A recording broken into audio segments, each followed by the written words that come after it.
College basketball fans, welcome back to the College Ball Show. I'm Chris, he's Marshall, and we're here to discuss college hoops. Now, obviously, basketball related. We are going to start the show talking a little bit about the passing of Kobe Bryant, his daughter, and obviously the 7 other people that were on the helicopter. So we're definitely going to talk a little bit about that. We're not going to have a whole show on it, but we figure, hey, we realize it's college basketball. We also realize Kobe never played college basketball, but it's basketball. So we're going to talk a little bit about that. But on the show beyond that, we obviously will talk what happened this weekend. The SEC Big 12 Challenge ended in a draw. I think the most high-profile matchup. Well, it's kind of funny because Florida was favored on the road. Well, they were at home. Baylor was on the road. They were actually favored by like 1.5. I think it fell to like a half. No, I think it was a point and a half at the beginning of tip. But the marquee matchup, I'd say, was Kansas, Kentucky, and Texas Tech, and that actually gave us a really good game down the stretch. We'll talk about a variety of other games that happened in the last couple of days, and then we'll look to some games, midweek here, and also the Saturday, Sunday, Monday as well. We'll preview, predict, talk a little gambling as well. We like to talk gambling on the show as well. We do have the crappy pick of the week, which I'm not used to doing that in basketball, and I totally forgot to check. I just realized that right now. So we'll definitely get into that, though. But if this is your first time listening to the College Ball Show podcast, you can find it right here on blogtalkradio.com/Rope-It-Up-Radio. However, if you want to listen to the College Ball Show underneath the Rope-It-Up Radio podcast, you don't have to just listen to it on Blog Talk. You can find it on Apple Podcasts, iTunes, Player FM, Spritzer, Sticker, TuneIn, all sorts of different outlets, including the Grueling Truth Sports Podcast Network. That can be found everywhere, including iHeartRadio, including Spotify. In fact, if you use your Siri or Alexa through TuneIn or Spotify, you can find both platforms to listen to the show. While you're at it, why don't you head on over to thegruelingtruth.net. That's thegruelingtruth.net. It's basketball, it's football, it's baseball, it's boxing, it's everything in between. They got a great sponsor over there, betnow.eu, with the promo code TGT. That's betnow.eu, promo code TGT. And real quick, if you're thinking about cutting the cord, or maybe you cut the cord and you're not quite happy, you need some sort of cable package to watch sports and shows and whatnot, live TV, I got something for you should try. It's called AT&T TV Now. They have the 7-day free trial. It's live streaming cable. I do it myself. The plans start as low as $50 a month. Like I said, there's no annual contract, but there's a 7-day free trial that you can just try.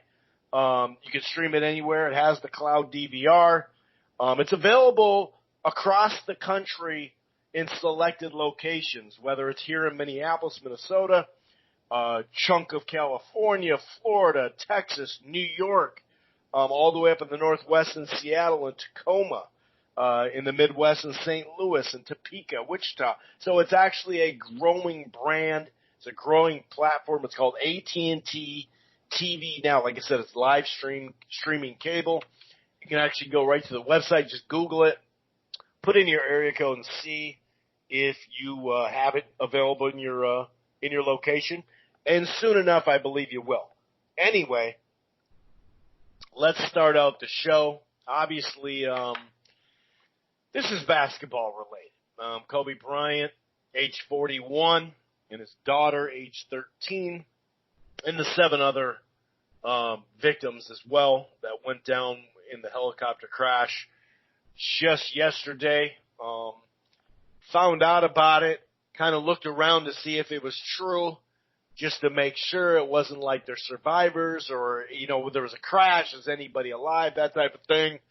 Got some text messages, sent some text messages, and obviously it was just all so sudden. It's a shocker. Whenever it's a sudden death like that, it's one thing to get in an accident or something like this and go to the hospital and you're still alive, you're in surgery or something like that, or maybe someone, picked up a disease that is a celebrity or somebody you know in your own, personal life, whatever it is, it's somewhat easier to deal with when you've already kind of been warned about it. You know what I mean? Whereas this is just so sudden, no survivors, unfortunately, and just right there. So it definitely was shocking. Really made me kind of step back, and this type of things make you appreciate life more, and just kind of try not to take too many things take advantage of stuff, and use every day to do whatever you got to do. But you just got to enjoy life, because, like I said, it goes pretty quick. All of a sudden, you think you live a full life, and then boom. And you could say Kobe Bryant lived a full life at 41. I understand age 41 is very young. Trust me. But, like I said, it's just sudden, and it made me think, it hit me, not to the point where it brought me to tears, but it just had me kind of zoning out before work and just thinking it through, and as the years went on, how much respect that I continued to gain for Kobe as a basketball player.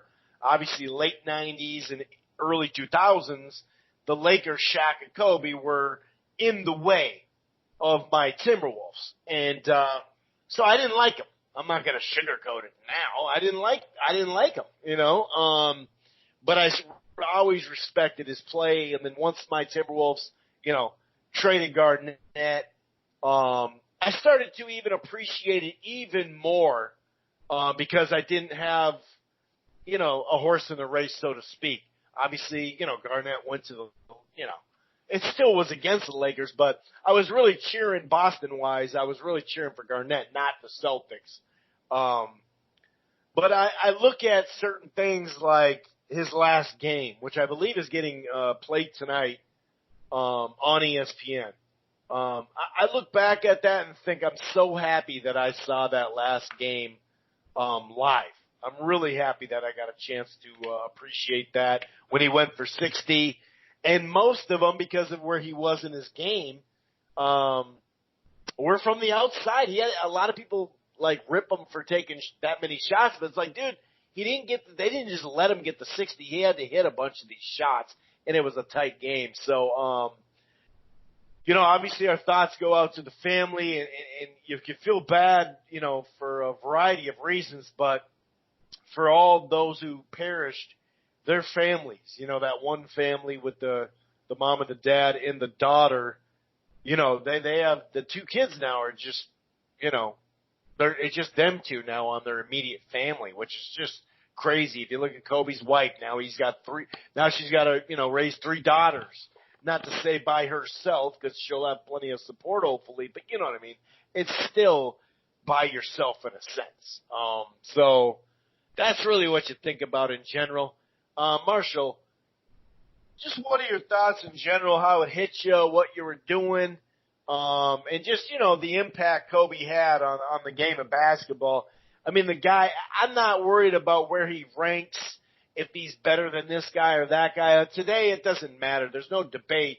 He's one of the best players, and clearly Michael Jordan was someone that influenced him so much so he admitted that he just took all of his moves and tried to perfect them as close as Michael did, and he did that exact thing. And even the way Michael would say something, you can line it up, seriously, like a statement or after a game or before a game, or you can literally hear the same sentences as Michael Jordan. I don't know if you've seen some of those edited videos out there where they show a move of Michael and then they show a move of Kobe, and it's damn near identical. It's really crazy how well he adapted his game to be like Jordan and then take it to the heights he did. Yeah, so I was talking to some of my kids about this in school today, and, you were actually the first person that texted me, and you had said R.I.P. Kobe. And what I thought you honestly meant was, I know that Kobe had just passed, or had just been passed by LeBron in the all-time scoring matchup. Sure. And I thought you were making some type of joke of like, man, Kobe can't believe LeBron passing. Like, they're probably talking a little trash because LeBron's Laker now, and so on and so on. Sure. At first, when you said that, I'm like, okay, that must be a joke. But I'm like, okay, well, that happened Saturday night. It's now Sunday morning. Like, I don't quite know what's going on. And then I was like, well, hell, I'll go to Twitter. And at the same time, my other group chat I always go to, someone said something about Kobe. I'm like, oh, wait, no, that can't be real, can it? And, of course, then you see the news and you see the conflicting reports. But at first, people thought might have been all of his kids and all, it's just, I don't know. It was weird to me. Like, obviously, the guy was massively important. I've been watching NBA games yesterday and today, teams are taking a 24-second shot clock violation to start the game, and then they're taking an 8-second behind the court violation to pay homage to his numbers, which is kind of fitting, I guess, in the sense of basketball numbers and his numbers. Like, it's kind of a hell of a tribute. But definitely, I mean, then at the end of the day, his family obviously would want him being there with him and not worrying about a basketball tribute. I mean, it's respectful. And you see all these guys in the NBA, like, just tearing up. And before we did our podcast right now, I was watching ESPN2 had the UConn women on, and like Taurasi, like some UConn great women were just crying, talking about the guy. I mean, whether you liked him or not as a Laker, he was just one of the best players of all time. And I think the saddest part for me, just for like the real life aspect of it, was I saw Vince Carter's post-game speech last night, and he was like, man, this sucks. He's like, I had talked to Kobe of late, and Kobe had told Vince Carter, like, dude, I'm at peace. Like, my being a gamer is over. Like, I'm teaching my daughter basketball. I'm taking her, to courtside games. I'm teaching her the aspects of the game. And he's like, man, I've never been so happy. It's like, oh man, I'm a dude that went all out for his sport and made it so popular, and now when his life's good, has a freak, fog accident. It's like, dude, that's not supposed to happen. That's not the way the world's supposed to be. And the one thing that I always kept thinking about, I guess, to wrap up my part, is all the times in my life I've heard one of my friends or anyone or yell Kobe, like, and then shoot the ball, or yell Kobe when you're throwing paper in the trash. Like, yep. And when I was on Twitter yesterday, that's what a lot of people are saying. He's like, man, think of all my friends I ever had yell Kobe and then shoot a ball up, or again, throw away trash or something. I didn't like the guy because I was never a fan of him, because all just from a basketball standpoint, because you knew he was going to come down and hit that Jordan type of jumper. And you're right, he mimicked his game after Jordan, and he did a damn good job at it too. And I have one good friend back home in North Dakota who is a huge Kobe fan. Yeah. And I just messaged him and I was like, man, I'm sorry, man, I don't even know what to say, because as much as I loved like Randy Moss or Phillip Rivers, Kobe was his guy. And I could only imagine being a Laker fan, how sad you would have had to be on top of the fact that you lost a great athlete. So it sucks. I've obviously, with the coverage he's been given, his respects are, I mean, you can tell that he was beloved by the whole basketball world. I mean, every game is paying tributes to him. Yeah, I mean, I just saw the Detroit Pistons. They all had Bryant jerseys on to start the game, like for the warm-ups. Like, it's shitty, because the dude was an elite player, and and was still doing more for basketball. And I think he made a couple of mistakes in life. So yeah, you can maybe pinpoint some maybe bad choices, but overall for the basketball game, he was one of the best players ever and made the sport super popular and just made kids buy into it and, kind of become a bigger game across the world. Cause I think the sport kind of became more international as he was becoming really good. So yeah, it just sucks. That's all. I don't know what to say. The tributes are awesome, but obviously 41, man, that's only 6 years away from me. Like I don't plan on having that happen. That's still a pretty young time to go. So yeah, rest in peace to Kobe. That's awful. And obviously people paying respect. That's all they can do. And with how sports are, man, with like the Katrina and the Saints and the Boston marathon thing, it wouldn't surprise me if the Lakers win the NBA title this year. Sports have a weird way of tying tragedy, whether it be weather or shootings or something, into championships. So I think that little angel up top is now a Laker fan. If the Lakers win the title, it's only going to be fitting, just like the Saints did with Katrina and the Red Sox with the Boston Marathon. Right. It's just weird how that stuff goes. I would imagine it's probably going to be a Laker title, which could probably try to help that city get over losing their star. Right, and having AD and Braun helps with that too. But that's just True. some sarcasm there. But no, you're right. That is a good point. And I really thought about it. And I thought, you know what, dude? I am a little trouble. It had me zoned out. Had me thinking about a variety of stuff within my life and just Kobe in general and just different memories of him, whatever. But when I thought about, man, if that would have been KG, I probably would have shed a tear. If I didn't shed a tear, I probably would have not been able to, clear my throat. Like that type of thing, the old lump in the throat thing. I really think that would have hit me, much like you said, your friend, that was his guy and stuff like that. So yeah, R.I.P. Kobe, R.I.P. everybody, obviously, in that crash, and obviously, just from the reports of it, it's pretty crazy, how fast they were going, and they had just missed a mountain, they're saying, by 100 feet prior to this, and the driver thought he was in the clear after that, so he actually dropped from like 2,000 feet to like 1,400 feet, and that put him even more in range of what ultimately happened. Obviously, the fog was really bad, but we're going to get a whole lot of information about that, so we're not going to sit here and speculate too much. But like I said, rest in peace to everybody on that. And this type of – you do hear some ignorance as far as why did he take a helicopter and, the leading death. I think cancer's catching up, unfortunately, but, dying in a vehicle is a very common thing. So you see some degenerates on Twitter talking about, he should have drove. That wouldn't have happened. Oh, okay. Sure. Right. Yeah, that's how that works. Go look at the numbers, dude. Trust me. It's more dangerous being in there. But it is what it is. There's not much you can do about it now, but yeah, definitely rest in peace. As far as the college ball show goes, though, we're going to start talking college basketball, and that's why we call it the college ball show, for those who were into college football and like college basketball. We got a little blend there. We appreciate that, but that's why we call it the college ball show, because we go football to basketball. We take this all the way to April in the national championship, and since we're on basketball at that time, then we transfer into the NBA playoffs. So stay with us all the way to the playoffs, all the way to the NBA finals, all the way to the NBA draft and free agency, all the way to July. I mean, the way it goes, we may be doing, shows all year, this NBA offseason, the way it grows like that. But anyway, college ball, like I said, the SEC and Big 12 had their challenge. It's a little bit different than the ACC and the Big 10, where that usually comes in November or December or whatever.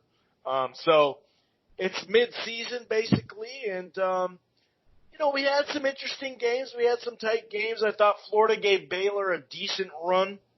KU in Texas was respectable, I guess you could put it that way. There were some good games, no doubt about it. West Virginia looked really good. They blew out Missouri. Auburn beat Iowa State in a very close game, 80-76. So there were some interesting games, but like I said, coming into it, marquee matchup, meaning ranked versus ranked and all that good stuff. Kentucky and Texas Tech seemed like it was the closest, game on paper, and that's exactly how it turned out. Kentucky did survive in overtime to get the win, 76-74. Obviously, Nick Richards was just a stud. I think 7 points in overtime. He had 25 overall. But, yeah, it just came down to the wire. It was a very good game. Texas Tech had a small lead early on in the game. And it kind of looked like Kentucky had like a minor bit of breathing room down the last few minutes. I kind of thought, okay, I think they got it up to like 5 or 7, and I thought, okay, they're probably gonna pull away now. And Texas Tech, to their credit, they lost a lot of talent from last year. One of them being a Minnesota Timberwolf, but they grinded it out, tied it up. there were a lot of stops near the end of a game, and not just timeout, drawing up a play, but, you know, the stops with the looking at plays and all that, and out of bounds plays. And sometimes, especially in the NBA, you don't see it as much as college basketball. The NBA, sometimes you're like, dude, are we going to review everything? But, you know, that's a rant for another day. But Kentucky got a big win going in on the road. We talk about how hard it is on the road in college basketball. Got a nice win, and it looks like they're on the up and up as far as midseason as we close into February and obviously March Madness. Yeah, you know, that turned out pretty well. The Baylor and Florida game was kind of fun at first. Like, I was expecting an upset. I'd listened to some, I guess, experts or give their advice, and obviously the expert picks weren't that good, but a lot of people thought that Florida could knock Baylor off. But after about 10 minutes into the game, after Florida was up by 5 or 6 and Baylor took advantage, the game was over. I was actually impressed with how good Baylor looked. Florida had just dismantled Auburn at home a week ago or two. And then, you know, you get out a little, I think they're up like 12-5 or something early. I'm okay if Florida might go for another upset here, but this is a little different of a Baylor team than we're used to, just because normally the Baylor teams I've seen before that are good have like a couple of long, athletic, really tall centers and a couple of decent guards. Like, this team can straight up shoot. Like, this is no joke of a team. Maybe they finally have found a way to put together star athletes with great ability and some guys that can play ball. Because that game they put together, man, I was impressed. That was that was a hell of a game of basketball. And, you know, I saw this article after Kentucky won. It's like Kentucky beating Texas Tech may now take Texas Tech out of the tournament. It's like, what, aside from the game itself, we're not even through January yet, and we're having people write articles about, well, I think that might have cost Texas Tech their tournament berth. Well, that's stupid. That's like clickbait stuff, because we are so far away from anything happening. But anyways, especially when they can win the Big 12 and get there, like the tourney, or beat Kansas and beat a couple other teams. Like, that's such just a poorly written article. I guess the guy must have been bored or something. One game that did surprise me that happened last Wednesday from the American Conference was the fact that Tulsa beat Memphis 80-40. If we're not talking football, where Memphis is high-scoring games, Tulsa Hurricanes are actually tied for first in the American Conference, which, you know, if you're, you know, trying to wonder who the hell's in that conference, it's normally, you know, Wichita State, Houston, Memphis, Cincinnati. Like, those are kind of the blue blood teams. UConn, who's kind of rough this year. But Tulsa, like, I've watched them play a couple of games. They're actually a pretty damn good team. They actually beat UConn on Saturday. And if not for a dumbass foul, they would have won me a good chunk of money. But besides that. Well, we won't get into that. I'll just say this. If you're up 3, you should not foul a guy shooting a 3-point shot if there's 3 seconds left in the game. And, of course, the guy you foul is a 94% free throw shooter at home. Yeah, great decision. Anyways, but that's kind of a surprising thing. You know, we talked about last show about how, you know, if you're a college basketball fan, you kind of have to just take a peek into different conferences as we go. The American Conference obviously isn't a joke of a conference, but no one thought Tulsa was going to be tied with Houston at 6-1. They were picked to finish 10th in the conference, and they're tied for first. So, a little surprising. And obviously, if you're Memphis, who's a pretty good team, I know they lost Wiseman, their stud, but you get beat by 40, that probably shouldn't happen either. And to tie it all together, Memphis ended up playing SMU on Saturday. And, Chris, that was a fun game of basketball to watch. You assume Memphis would be pissed off after losing by 40, and Memphis was basically in control of the entire game. But Memphis has that huge big named Princess Achua, like a stud. He's going to be an NBA player, who kind of took over in the first half, disappears in the second half. SMU comes back from a 14 down to win. So I know last week I talked about the Big East, and I know now I'm talking about the American. But the American and Big East, man, they don't quite have the high-profile team names as we're used to, but another good conference. And for SMU, I know Memphis is ranked 20th. They took a great punch, and I think they're now 15-4. this is just going to be a really fun year, Chris, because in the last show I talked about how the Big East has like 6 or 7 tournament-bound teams. The American now has probably got 5 or 6. And same thing with the Big Ten and the ACC. Like, I may not so much say here now, but a lot of power conferences are having a bunch of teams make their conferences really strong in the top 5 or 6 spots. Yeah. It seems like a lot of times in college basketball at this point in the year, you're like, okay, so-and-so is the best team in the Big East. So-and-so is going to lead the Big 12. So-and-so is the best team in the Big 10. We're not having that chat this much because a lot of these conferences, whether they're top named or a little bit of a mid name, they're all like pretty deep. That we're in for a really fun March with how these conferences have started off in season play so far, man. Yeah, you're right. No doubt about it. And by the way, your North Kakalaka Tar Heels did destroy Miami 94-71. Roy Williams captured his 880 career wins. That's a whole lot of wins. He passed, another legend there at Kakalaka, North Carolina, Dean Smith. Pretty good. I've heard he's a pretty good coach. I haven't done the research on him, but I've heard he's pretty good, that Dean Smith. 4th all-time wins. And actually,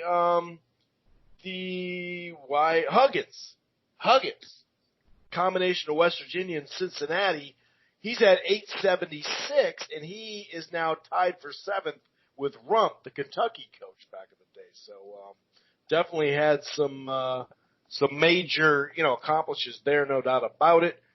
Louisville is really hot. Speaking of the ACC, they beat Clemson 80-62. They had a 20-0 run in the first half. They have 6 straight wins now. A couple other items. Dayton, we talked about Dayton for the mid-majors. We're talking about Tulsa and all these other conferences. 9 straight wins for Dayton. So keep an eye on that. Speaking of hot, Villanova, which we know they're a pretty good program. They won on the road. Not an easy place to play in Providence. They're 12-1 now in their last 13 games. So, that's pretty huge. Like I mentioned, Richards, from Kentucky, 25, 14, and 4 blocks in that game. Texas Tech kind of interesting here as far as home games. They had won 54 straight non-conference home games. Now, given, I'm sure a lot of those non-conference games were against just random, teams, but that's still quite an accomplishment. Speaking of home games, this is within the SEC.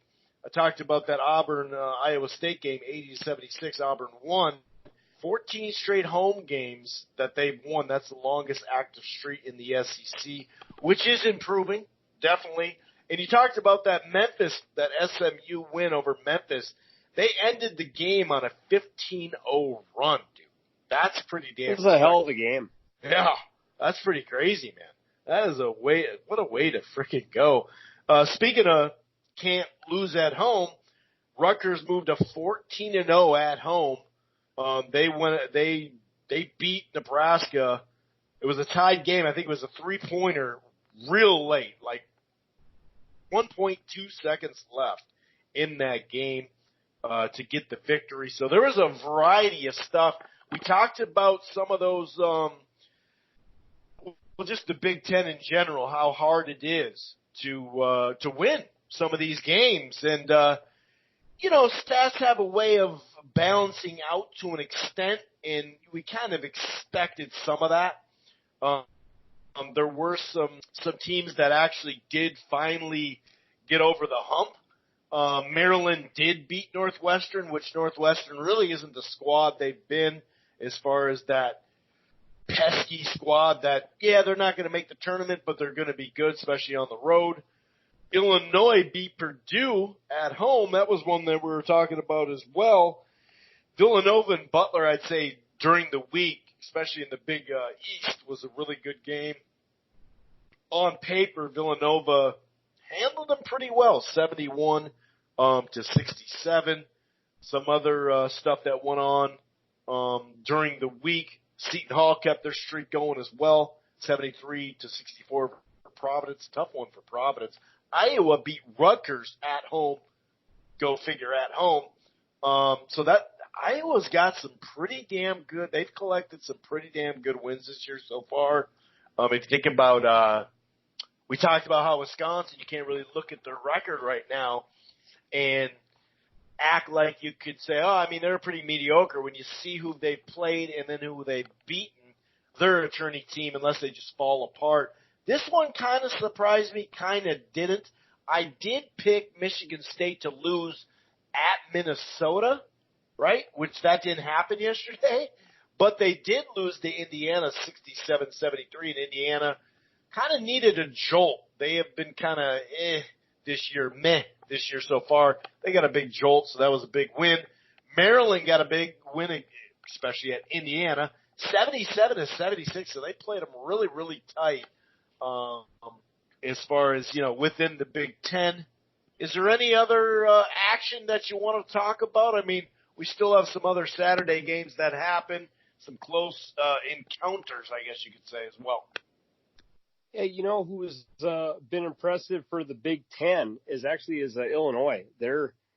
I mentioned Tulsa being a surprise team on top of the American Conference. I don't think many people picked Illinois to be chilling up top of the Big Ten either. They played Michigan in a game that was pretty close.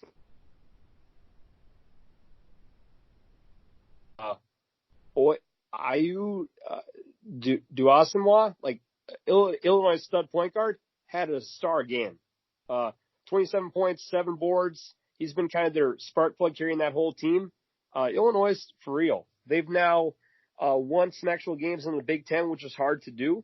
They went into Michigan. Michigan got their good player back in Livers, and he also hit a buzzer beater, like you mentioned Rutgers doing. He hit a shot with, I believe there's 0.3 of a second left. So with 0.3 of a second left in college, it's really hard to do much in that situation. But they've now won at Purdue, which is a super hard place to play at Michigan, and they've also won at Wisconsin.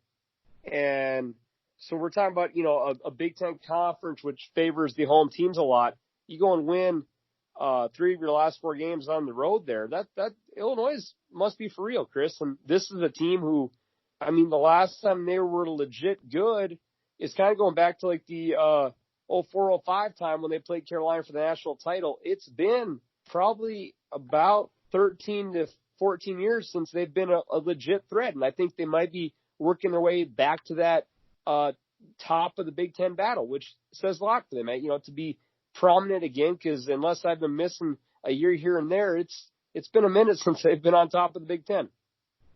Yeah, you're right. In fact, I remember that year because Arizona had them beat.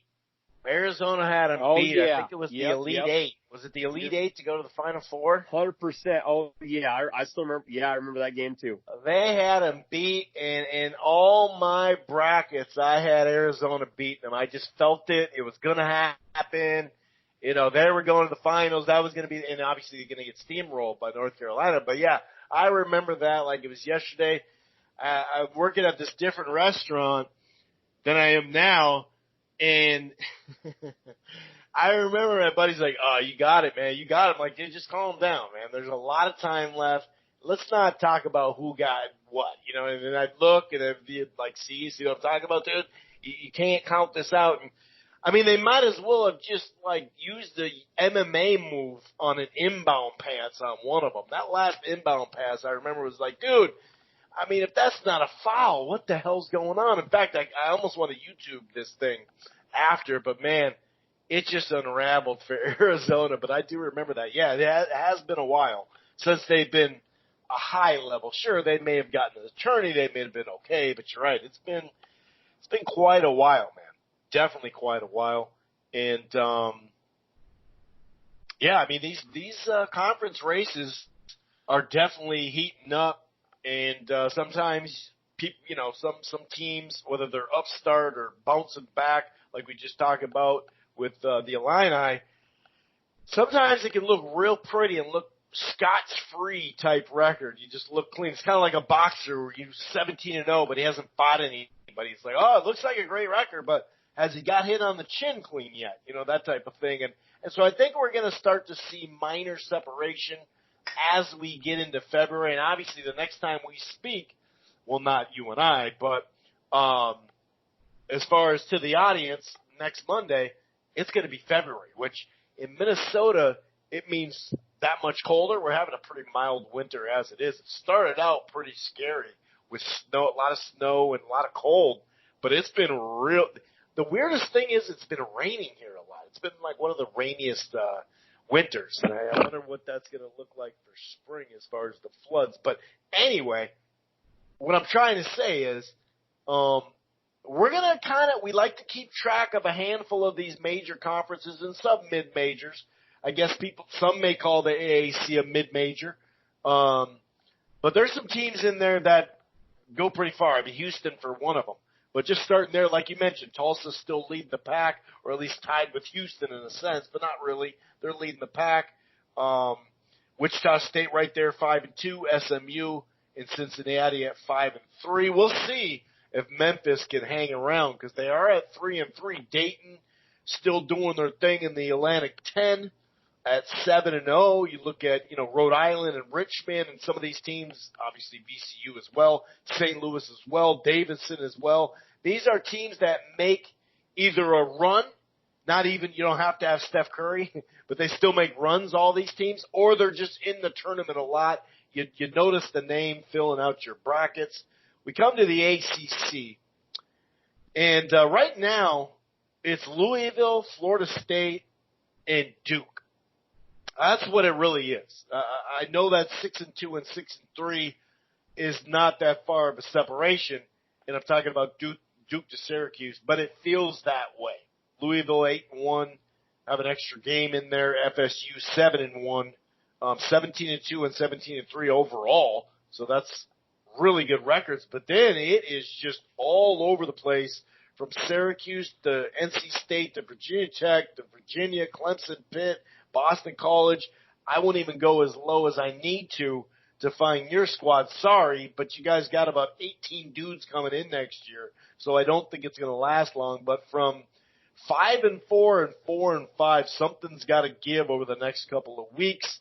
And then I'll kind of park here at the Big 12 and kind of let you have your take on some of this too within these races here. Baylor, like you said, looks the team. They got, a really good outing on the bench too. They only go about 7, maybe 8 deep, and that's really all you need to go in college basketball, especially in the tournament. But I think the leading scorer was off the bench for Baylor, but Baylor right now 6-0, Kansas 5-1, West Virginia 4-2, TCU 4-2, and then there's just a variety of 3-3, 3-3, 2-4. It is kind of weird to see Iowa State that low, 2-4. What are your thoughts on some of these races here? It's going to be interesting to see some of these upstart programs or bounce back years and what they turn into down the stretch this next 6 to 7 weeks. Yeah, it looks like for once the Big 12 is really going to be pushing Kansas for a title. Obviously that fight gets a couple of their guys in trouble. Baylor does appear to be the dominant team so far in the Big East, which we normally have not, the Big 12. That's normally has been a Kansas conference with who can try to throw a punch at them at the end. This year, I think if you watch both the teams play, Baylor's the best squad right now, which is something we haven't said for a really long time for that, which is enjoyable. Unless you're a Kansas fan, why not have someone try to go, start to finish to win that conference, which we normally don't get to see. I think for the and speaking of dates, I remember the first show we did, I was saying, who is the best player in college basketball? The guy's name I keep hearing is that Obi Toppin for Dayton. So if we're looking for people to watch, if you can ever watch a Dayton game, their player Obi Toppin, definitely a unique, weird name, a lot of people believe is the best player in the country. I think that Miles Powell for Seton Hall is pretty good, but apparently if you've not seen Dayton play, he is worth the watch. But to continue for as you said, the main conferences, we hit on the Big 12. For the ACC, it really is probably a 3-horse race with Louisville, Florida State, and Duke.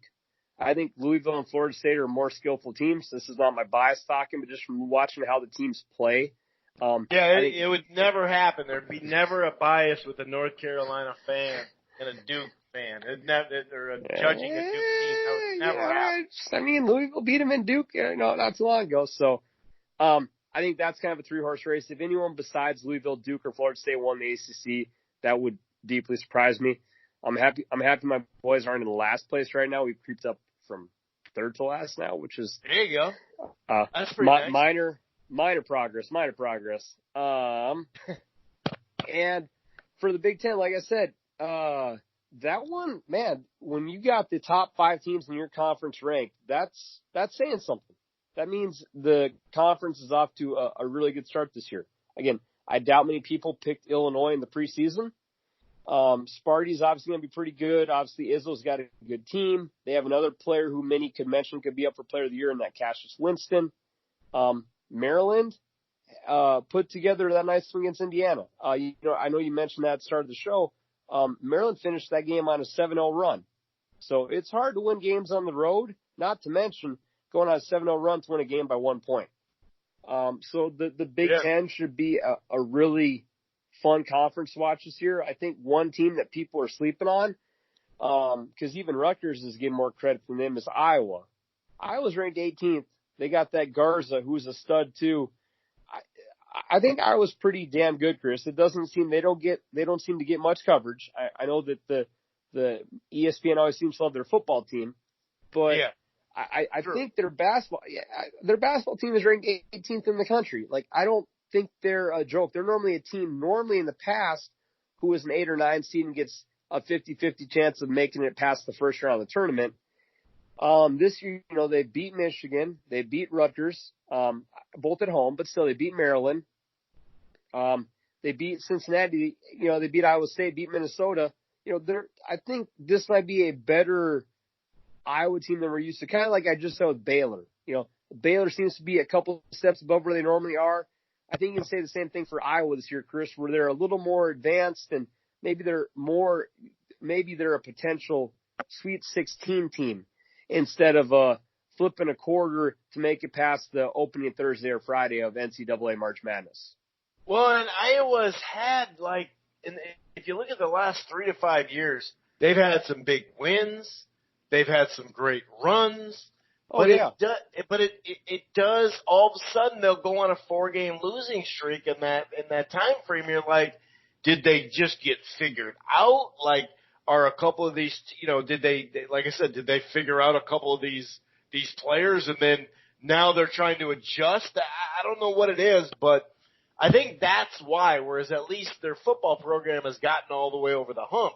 You're right, because they haven't made a run to the Sweet 16 or the Elite 8, even though sometimes during the season, they've definitely had a squad that looked like a Sweet 16 team. They just haven't put it all together when push comes to shove. And as far as the Big 12, I do believe there's a great chance the back-to-back years with no Kansas as a champion after, 15 or 16 years in a row. We were so happy that happened last year. Nothing against Kansas, but, my co-host has something about Kansas. But nothing, bad about Kansas. It's just, when you win 15 years in a row and you're a sports fan, you figure, hey, give somebody else a try. You know what I mean? Anytime you hear Duke, Kansas, or Kentucky, those three, North Carolina, those four, those are the most storied programs.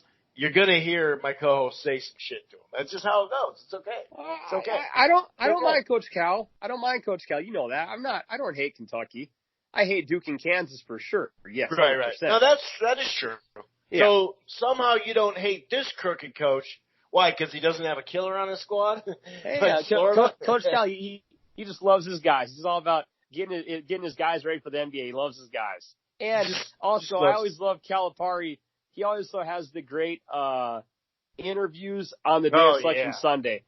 That might be the best part of Selection Sunday now, is just to see how he's going to complain to the media about what draw his team got. Right. Have a couple of sarcastic kind of dickish comments, and it's always really good. Even press conference or interview in general with him, there's always something in there that is entertaining. Yeah. That is a good point, no doubt about it. Moving to the Big East. We know Seton Hall is playing damn good, right on their tail. 6-1. Well, they're 7-0. 6-1 Villanova, and they're going up, up, up, up. Butler's kind of leveled off now a little bit. They got beat at home. We're going to find out. Marquette actually played Villanova pretty tough the other night.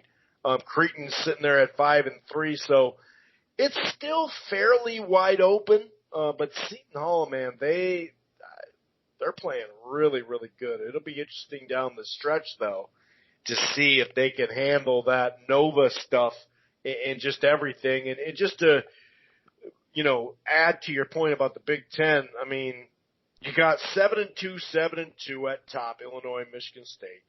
And then 3 teams with 3 losses, Maryland, Rutgers, Iowa. Iowa has one less game right now. They're 5-3. But then you're just looking at that 5-5, 5-4, 5-4, 4-4. Penn State's still ranked. They're 4-4. So we definitely know that that's going to be a battle all the way to the end. Like I said, even at the middle of the pack, you're only 2 games out. Right now, the Gophers are only 2.5 games out, and they're 5-5. So that tells you a lot about that conference. As far as what's the other conferences I want to try? Oh, the SEC. I like where Kentucky's going. Well, actually, I'll go to the Pac-12 first. Oregon, Arizona's 3-3, and they lost to Arizona State, who's 3-3. Arizona had gotten a big win. I was wondering if they're going to get over the hump and start playing really well. We'll see. Obviously, they've had their issues. Oregon and Colorado right now 6-2, 5-2, and a surprise USC. And Stanford, I guess, too, 5-2 and 4-2. So we'll definitely check back in that one. But the SEC, LSU, no, not that LSU that won the national championship for college football. This LSU is 15-4, 10-1 at home, 4-1 on the road. We'll see, how that keeps going as far as on the road record. I don't know who they've been on the road with, but we'll see. They're 6-0 in conference. Like I said, I think Kentucky is like some of these teams, obviously. Well, they're kind of the front runners when it came to this. Now you see Duke doing it and some other teams as far as having all these one-and-dones come in and having to mix and match. And you notice the last couple of years, though, they still have the one-and-done guys, but they try to mix and match with guys that either are left over from the teams that are good vets or a transfer like we saw last year, a senior grad transfer. I think Kentucky's starting to put it together. They got a nice win, like we mentioned, against Texas Tech, so 15-4, and they're 5-1. And then you just don't know. Auburn's look good, but then they have been just okay, too. They got off to that great unbeaten start, and now they're 17-2, so we'll keep an eye on them. Alabama, who's got, a pretty decent program considering, 4-2. They're an all right club. Tennessee 4-2, and of course Florida 4-2 as well. We got to start. Well, any of those teams or conference races or anything that I just mentioned stand out? I mean, we could have a whole segment on the Pac-12, but no one would listen. Yeah, we can pass on that. I mean, at least they're becoming a little more relevant as we speak. But no, man, I think we've hit on the main ones. You mentioned the Big East, so I'll take a pause on that. I hit on them enough last week. But yeah, I think I'm good to go. And like I said, I'll just say this. I think that this is going to be a really fun March just because, again, we have not mentioned a conference that has a star-studded team. I mean, you could maybe say that Baylor right now is the best in the Big 12, but Baylor has done this before where they may look really good and then kind of fade away, Sure. So, I mean, I know that they normally haven't made the number one ranking, but this would not surprise me for this Baylor team to still get bounced out in the first weekend just because we've seen this happen before. Actually, I will say one last thing. A great win yesterday by San Diego. They've been really quiet and chill, but they're 21-0. And they're ranked 4th in the country. And they played a UNLV team last night in UNLV, so it was a close game the whole way through. I was watching a little bit here and there. They finished the game kind of like on a 7-0 run in a way. It was tied. They ended up winning by 6 or 7. I think actually they won by 6. San Diego's 10-0. They're 21-0 on the year. I mean, not that the Mountain West is quite as strong as they normally have been, Chris, but to be 21-0, that still requires you not having any of those, like, brain cramp games like, oh shit, what happened? Or, God, we're all cold tonight, no one can hit a three. Or however you want to phrase it, that's a legit team. Now, you can kind of give them the Gonzaga treatment of, who have they beat really, and that's a fair statement. But even with Gonzaga, as we've said over the years, you might not be the best team in the country, but you're not a joke of a team if you're 21-0. So credit to San Diego State showing they're undefeated. They're the only undefeated team left in the country. I think they'll be a factor just because they kind of have the reputation. They've always had a good coach, and they're not going to be that fade away in the first round team, I don't think, this year. Yeah, it's a good way to put it.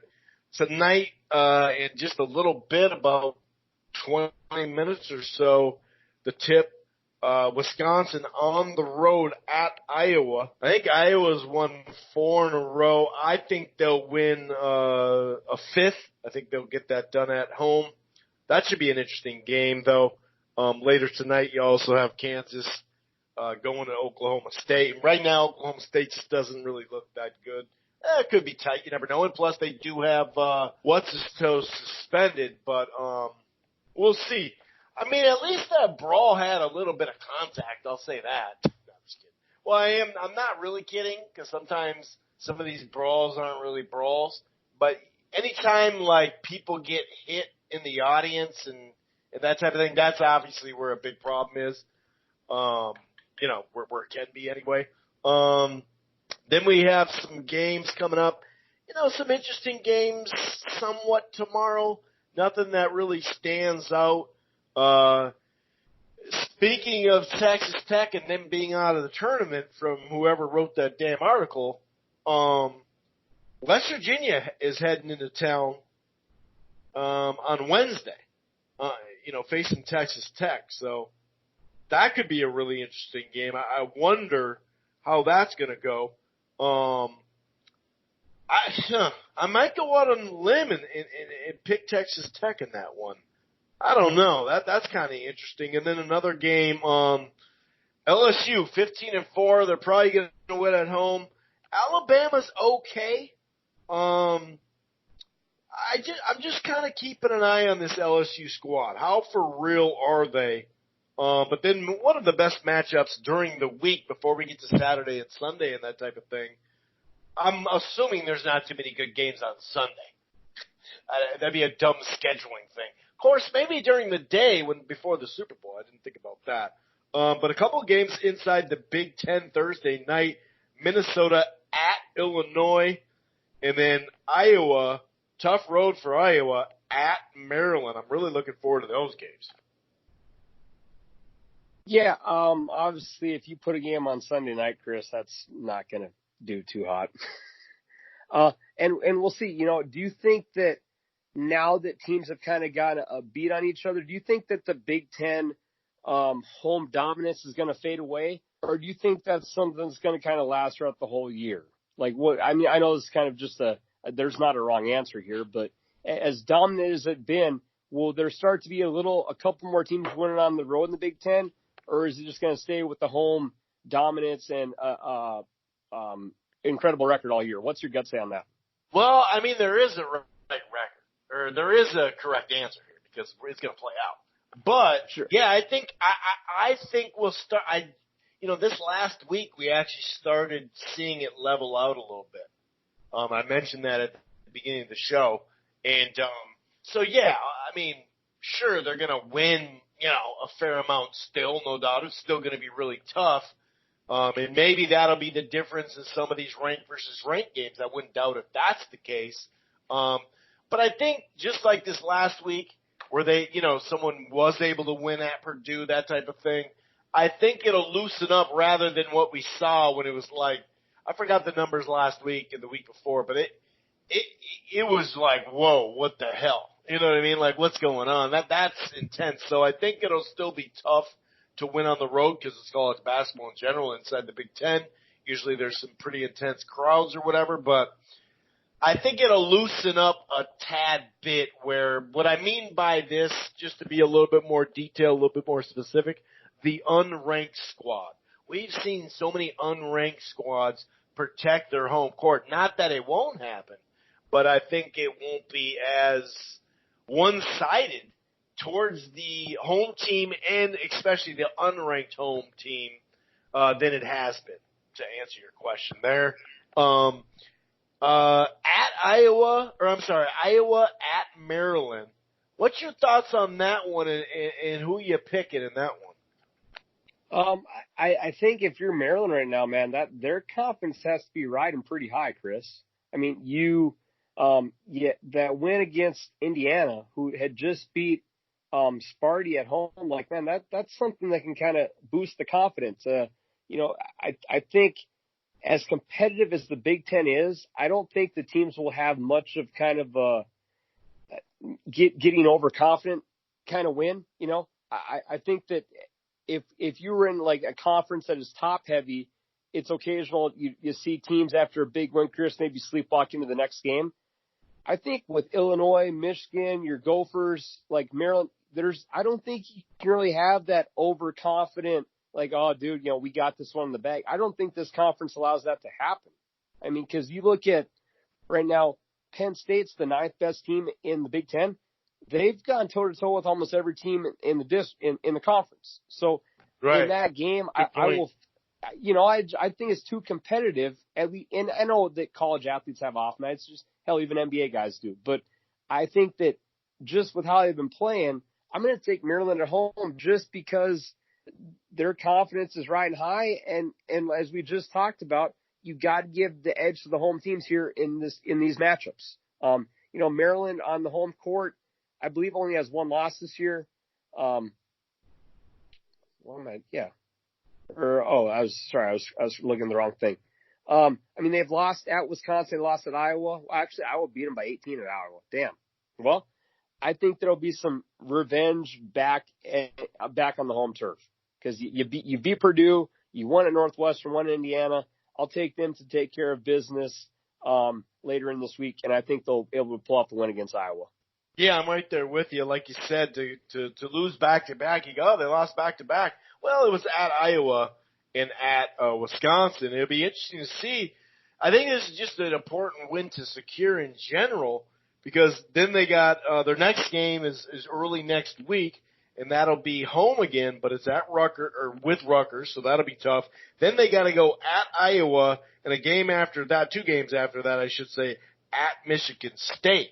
So they're going to need to secure this win right here. So it's a beast of a conference, man. Again, when you're 9th best team, who I've watched play a couple times, Penn State is I think pretty damn good to the eye. You don't get many bad nights. I guess you could say, okay, Nebraska, Northwestern are kind of gimme wins, but Rutgers, I think, was favored by 15 against Nebraska. They took them easy, and they needed a buzzer beater 3 at home to beat them. So sure, you really can't sleep on many games in the Big Ten this year, Chris. I know it's kind of a cliche, but they're probably all around the deepest and biggest conference in the country this year. What about tonight, Wisconsin at Iowa? You think Iowa's going to protect that home? I'll be honest. I haven't seen Iowa play this year, so I'm going off the fact that they probably have the best player on the court. They have Garza. That's their stud. Their home record obviously is very impressive. Well, I believe they have one loss as well. To give them credit, they won at Northwestern. They beat Michigan. They beat Rutgers. They had one slip up at Nebraska. Penn State's the one team that beat them at home. So, I mean, it's hard. They got the best player on the team. They have the home. You're doing a lot of dancing. I know, but I don't hear a prediction. I'm taking Iowa. They got home court and the best player. I will take them to win this game, and they're -6. So that's right.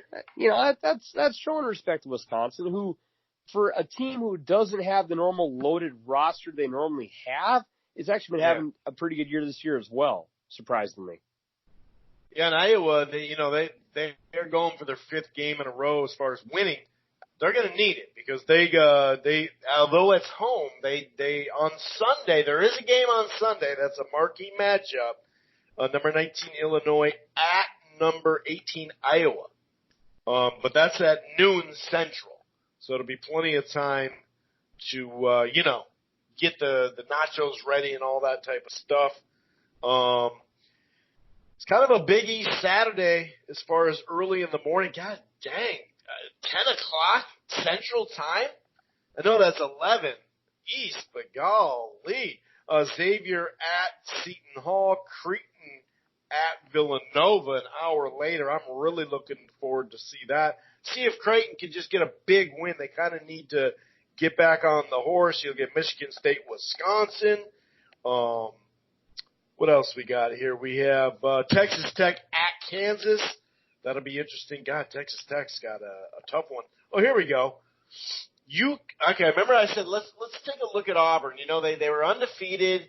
I want to see LSU a little bit more too. I want to see some more of them. But they were undefeated. Auburn was. Now they've lost 2, and now they got Kentucky coming in to what the hell is their arena called? I forgot. But it's a later afternoon game. Number 13 Kentucky at Auburn. That'll be an interesting one. And then Wichita, who's ranked 23rd, to the non-ranked leading team in the conference, which is kind of silly, but that's part of this because they have 6 losses too. We can't just erase everything. Wichita State at Tulsa. So that's like 6 games. That's a fun one. Dude, this is an underrated, sure. Ranked versus ranked, no. But when Wisconsin and Michigan State play, do you really care about rankings? Rutgers at Michigan, that's not going to be easy. Dude, this is going to be a good one. Is Kentucky going to go on the road again and win in enemy territory? Man, this is a good Saturday we got coming up, even though it doesn't feel like it in the national media. Yeah, I'm with you, man. I mean, all those games you've listed, that's at least 5 or 6 good games, and I'm sure we can obviously find a handful more. Kentucky, man, if the thing about Cal is he normally has his young teams winning, like taking the bumps on the road now and working their way up, but they've been managing to win a couple of tough road games already. Like, they won at Arkansas, who's a really good home team, and they won at Texas Tech. So, is this another year where Calipari is going to have another deep run? Normally the story's always kind of been, hey, work the guys and have them, work their way up the standings. If they're already winning road games, I don't know. What's to keep Kentucky from winning another one, man? The one kind of cool thing, Kentucky's best player is a freshman. His last name is Maxey. I actually watched him play high school basketball last year. He played high school basketball right in the Dallas area. So it's kind of cool to see a guy that was 7-8 months ago, going all out for his high school team and obviously put in the time and the effort and the work in high school to get rewarded now. So to see a guy I've watched playing high school ball a couple of years ago is now leading Kentucky in scoring as a freshman, that's pretty cool. So just kind of an inside story there. But, he seems to be a step or two ahead of progress, Chris. And if you're Texas Tech on Saturday, the team that someone's already cast off the tournament, you're going into Kansas. Now I know it's going to be a very hard game, but if you want to put yourself back on the map and find a way to pull off a win, again, that's why I thought that article was so stupid. If Texas Tech beats Kansas on Saturday, right, all of a sudden they're definitely back, in the story of being a tournament team or on the bubble or whatever, So if you're a basketball fan, you're seeing people counting teams out already. It is way, way, way too early. We're maybe not even midway through conference play. Don't start giving up on teams now because an injury can occur or, a guy comes back or, whatever can happen. A team can make such drastic changes in the season. So if your team right now is struggling in conference, there's so much more time to go for them to work their way back up. Like for Carolina, especially just for my team, Carolina's normally always been a pretty bad defensive team throughout the year. And Roy Williams gets the guys better at defense by the time it comes to March. So you shouldn't cancel too many teams out this year, Chris, unless your team's 5-15, then your year's over. There's so much time for player growth and coaches working lineups and all that stuff to cancel really any team out. Nice. That's a good way to put it. And that's close to wrapping it up. We will do the crappy pick of the week, which my co-host just blindly, and we're talking about 150 freaking games. He's really blindly given me a pick, and I just pick it. We've done this numerous years now for college football. We have been doing really good with it. So, like I said, give us a little time to figure this out. I forgot about it until I brought it up on the show, and I'm like, last week it was, who the hell was it? It was, was Holy Cross involved in this? Yep. Yeah, buddy. What a game we picked, man. I'm telling you, we're off to a hell of a start to pick a game of two garbage bleeping teams, and it goes into overtime, a 96-95 win. Now, did you take Holy Cross? Did you take the Crusaders? No, I didn't crusade, dude. I didn't crusade because remember I was saying like religious stuff. I'm pretty sure I went against that. Who's the other team? That's right. That's Lehigh. Lehigh. The Warhawks. The Warhawks. I picked Lehigh. Yeah. Yep. But let's see, from a gambling standpoint, I believe you. I'll look up the spread, see if we cover it. I'll check it out. I don't believe. But so. Yes, we. Okay. So we picked a hell of a first game. Oh yeah, because I think Lehigh was the favorite. Okay. Yeah. So we're one under the belt. We're only one. Kim, this is the guinea pig year, because we're normally doing this for college football. I love this segment so much. Let's do it for basketball. Chris, I found a doozy. It is in the MEAC conference, MEAC. Coppin State is traveling to Delaware State. This game is Saturday at 1:00 Central Time. 1:00 Central Time, Dover, Delaware. Coppin State traveling to Delaware State. Let me give you the stats as my co-host looks up these numbers, because this game is just pure trash. The Coppin State Eagles are 5-16 on the year. They got 5 wins out of 21 games. That's pretty They've bad. had a tough schedule, though. They're 1-5 in conference. They're traveling to Delaware State Hornets. Their logo kind of looks badass. Delaware State is 2-16, 1-3 in conference. I think they're so shitty they did not schedule non-conference games as much as other teams have to. Because most teams by now have played 20 games this year. They're like, you know what? We suck. We're going to cancel some games. We're just not going to play them unless the NCAA says you got to play 12 non-conference. We're playing 10, boys. And I can't blame them. 2-16, 1-3 in conference. We have a guy named Crosby. I was going to say, he averages 21 points a game. John Crosby can light up the scoreboard. Can he transfer to Carolina midseason? Could we take a guard from Delaware State to kind of fill in for Tom, for Anthony? I don't know. It's an option. Oh boy. Oh, these scores they've been putting together. Have you found the game, my friend? Oh yeah, I found it. All right, I'm going to let you break down this, and this is at Memorial Hall. That's such a cliche, lame stadium name. Like built in 1919, and it sits 3,000 people. I mean, the gym at my high school sits 2,000. Right. So you're saying this can be a pretty intense. This is a pretty big arena, is what you're saying. If you fill up the whole place with 3,000 people cheering, yeah. But Chris, I'm going to assume when you have two teams who've won a combined 7 out of 34 games, I'm guessing we maybe get 1,000. Actually, I'm going to say 800 people in attendance. 800 out of 3,000. Break down this incredible MEAC matchup, my friend. Well, they got to put about 7 dudes on John Crosby because obviously he's a baller. That's a given. I mean, the team averages 70 points, and he's got 21.5 of them. The problem for them is they're giving up 84. How do you give up 84 points? I don't know how. That's really, really bad. It is, and 70 is a pretty respectable offensive number, but we all know it's because of John Crosby. And he's doing all the work there. They should start paying him, is what I think, but I don't want to get him in trouble. So we actually don't want him to get paid. Delaware State, what are they? The Hornets? Yeah. You're right. That is a cool logo. I mean, in a cheesy way. It's tough to win on the road, especially if you got it packed, you're looking at about 3,000 people. They're right on the court, though. That's the thing about the high school gym, dude. You're right on the court.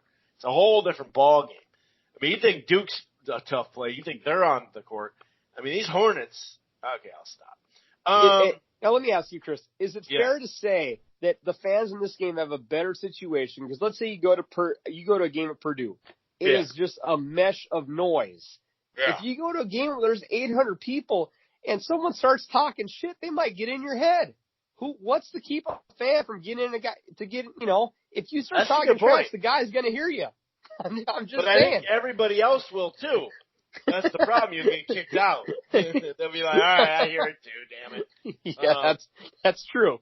I was thinking, you know what I was thinking? I thought you could get some homework done is what I thought you were going. I thought that's the angle you're going with. Like, you can read a book, get some homework done, peek up at the score, see how they're doing. Wear a Hornets t-shirt. Long story short, I mean, don't get me wrong. This kid, John Crosby, who's got like the most basic name, John Crosby. He's going to put up 30, but it won't be enough. Copp State, the Eagles are coming into town. Coppin State is going to chop down the Hornet tree, the Hornet nest. Well, I always do like to wrap this up by if we were comparing the mascots, if the mascots were to have a fight, I do think a swarm of Eagles would probably be able to avoid or just smush and kill a bunch of Hornets. I think that's how that would go. So I think that's fair. We got our second pick in of the year. This really is a pretty trashy matchup. We were finding a lot of crappy basketball or football matchups this year. This ranks right up on there with the Akron and Rutgers football. So and we know our trash. We do. So Chris and I'll be back next Monday. As he said earlier, we have a hell of a Saturday. Now, again, the incredible thing about college basketball is if you're wanting to gamble, enjoy the sport, just like watching basketball in general, you always have a great game pretty much every night. Fridays used to be kind of slow due to just being Ivy League, but even then, the sport, as Chris mentioned in our last podcast, Friday nights really aren't that bad anymore. You're going to find one or two good matchups of a Big Ten or Big 12 or an ACC. There's really not a bad night to watch college basketball. I know sometimes Sundays can be kind of slow with Friday nights, but overall, you're getting a lot of good hoops. The conference races, I think, are going to stay a mess because that's how they've been. So we're looking for a really, really fun March. And I was looking for something to do because I have that spring break week off, but it's the week before the March Madness starts. The American Conference, which is the Memphis, Cincinnati, and all of them, that tournament's actually being held in Fort Worth. So I think I'll be giving some insight. I think I'm going to go to those games for my spring break. Nice. Forgot some cash. Go watch Memphis, SMU, Tulsa, Wichita State. It should be actually a pretty fun tournament. So I'm going to throw down some money and go watch a lot of those games. So down the road, but something I'm kind of looking forward to. So until then, if you're living in a cold state, stay warm, enjoy basketball, have some drinks, and have a nice weekend. The boys are out tonight. Peace.